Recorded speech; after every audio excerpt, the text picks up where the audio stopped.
Hello, everyone. Today is Friday, February 18th, 2022. Cooperation. Belgian soldiers will be deployed in the DRC next month. This article is taken from the DRC newspaper 7 sur 7. On its website, the Belgian Ministry of Defense announced on February 16th, 2022, the upcoming arrival of 25 soldiers in the Democratic Republic of Congo, the former colony of Belgium. According to, and mind you, possibly 40 million Congolese were killed by the then king of the Belgian, what was called the Belgian Congo, which was the possession of King Leopold.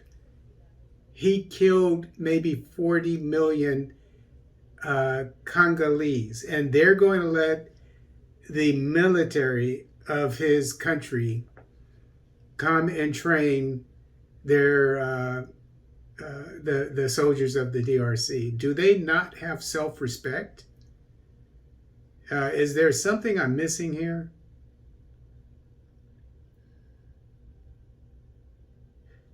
According to the Belgian defense, this detachment planned for March of the current year is a response to the request made by the Congolese government in October 2021. The Congolese government is seeking military expertise in the areas of orientation techniques. I would assume that that's what the U.S. military calls land navigation, which I'm good at. And what you need, there are two ways you can do land navigation. When I first joined the Army, we didn't have the second and the modern way, which is GPS. The first way is just basically taking steps. You know, we call it a pace count, and you know how many steps it takes to get I think it's 100 meters or whatever. You go by 100 meters, and then so say something, your destination is 500 meters, which is half a kilometer. Then you take those 500 steps, because each step is about a meter or what have you. So that's one way. That's the old school way. And then you have your compass, and then you shoot it. You know, it tells you which direction. Is it? It's called an azimuth. Is it 15 degrees, or is it 240 degrees, etc.? And that's how you find your destinations. And then once you get there, you compare that with what's on the map. Maybe you see a mountain, you see a river. Excuse me. And you can tell by where you are on the map. And then you find out what the exact, what is called coordinates are.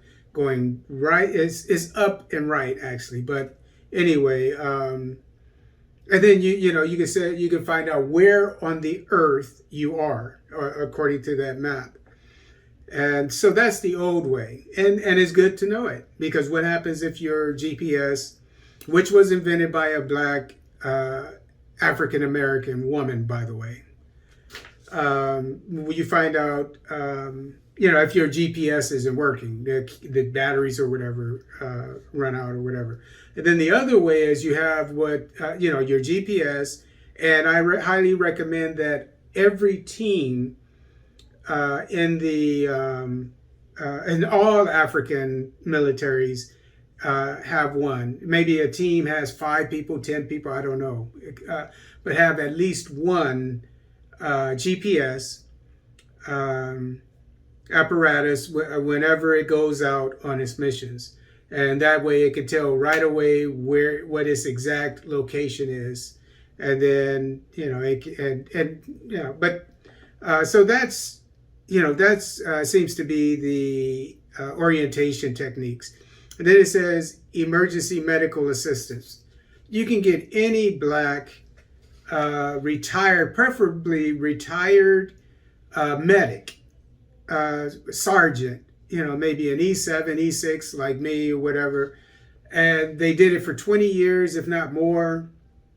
And they went to Iraq or even Somalia or whatever, or Bosnia or whatever, Afghanistan, and they have combat experience, and they know how to take care of the wounded in a field environment or in a combat environment. You can get I know many black retired from the U.S. Army medics, sergeants who would be able to teach you this. And then I just told you, I'm a retired MP, but it would be better to get someone from infantry or something, because they do the land navigation, or what's called, from what I understand, orientation techniques, a lot more than military police did, because that's their job. We went out and gave tickets half the time. So, and there are many retired black from the U.S. Army infantry sergeants that would be more than happy to do it. And then I think it's the last one is, and then techniques for detecting and neutralizing improvised explosive devices, counter IED, says the same source. Many people, black men, retired women, whatever, from the U.S. Army that have this experience. We call it UXO, unexploded ordnance. People are trained specifically on this. I know a black guy who actually was he was what's called EOD, explosive ordnance. I think is division, but they could diffuse bombs, etc. Trust me, all the DRC government has to do is put an ad in the appropriate newspaper or whatever, asking for resumes for people with pictures, and then give preference to the blacks. And I guarantee you would find many people who are not your former colonizers who could do this. You don't need these 25 some odd Belgian soldiers. My God. And to specify, Belgian support will be provided from the Luama camp in Kindu, where soldiers from the 31st Rapid Reaction Brigade are trained in order to provide a response to terrorist groups. And let me say one thing real quick. I've already said that, I'm a technical writer, by the way.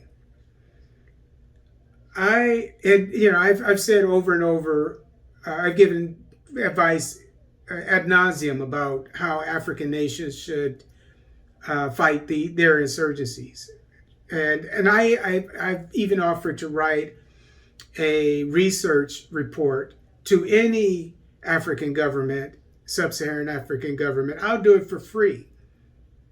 Just give me a month on how they should go about fighting this, and of course I would have to get the expertise of the different senior personnel, etc., and sergeants, not senior personnel, people who are out there fighting, to pick their brains to find out what works for them, etc., in their theater of operation. And I would be able to come up with a good plan, trust me, of how many people they would need and so forth, and how they can rotate their troops, all that stuff, because I've done it. But along those lines, what I would recommend is not just these three things: the land navigation, the looking for IEDs and disposing of them, and medical. All three of those are great. But you also need military police, who, once infantry goes in and neutralizes an area, they perform security for the village that was just attacked, for instance. And because military police, they know how to do that. Infantry, they know how to blow stuff up. And then, and then speaking of blowing stuff up, I already said infantry, so that's another thing they need training on. I'm not saying that they don't have training on all this stuff, but these three things are great, but they need much more. And I can recommend exactly what kind of teams they could have, how many personnel and how they should go out. You need infantry to go out because they know how to go out. They know how to approach things. And then, as I said, you need military police for providing security for the people or for an area. Once it's cleared, they know how to do it, keep people out, keep people in. They know how to take care of prisoners or people who are dislocated civilians. MPs know this stuff, military police, that is. And then you have engineers. They know how to build bridges, etc., buildings, whatever it takes. So there, I'm just giving you just a few more. But you can go, and you have communications. And last thing I'll mention, very, very important. Communications, communications expert, Signal is what it's called in the U.S. Army. And they can set up the communication, we call them comms, so that from the village to the patrol unit that patrols that village's area, to the police station, to the QRF. And I've already talked about QRF, Quick Reactionary Force. You should have QRFs all around. And these are people that are stationed out in an area ready to respond within 5 minutes. Okay, and then you have police stations, and then you have the police headquarters, etc. And then you have the military headquarters, etc. And everybody is on the same page when it comes to communications. And the person who would supply that that training would be a retired signal a non-commissioned officer, a sergeant, after serving for 22 years or whatever. So that's what, and then you can figure out how many for each team that goes out. Maybe it would be 10 people, maybe it would be 7, maybe it would be 20. I don't know, depending on the situation. How many would be infantry? How many would be, I didn't tell you, it's called engineers. Engineers are the ones that build things and destroy things, bomb things, etc. Okay? How many MPs you're going to have. And you can have these teams going out together. And so it's not even covering this in here. These soldiers will deploy to Kindu and Kinshasa to support FARDC, which is the DRC military, army specifically, efforts to stabilize Eastern DRC, which is where it's the hot spot. It's in the south too, so maybe that's why it's saying Eastern DRC, but it's mainly in the northeast by Uganda and Rwanda, in that area.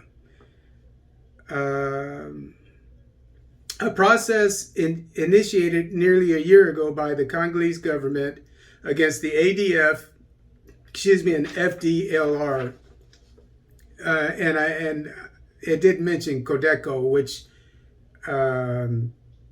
killed some villagers, I think yesterday. Codeco is another one in that region.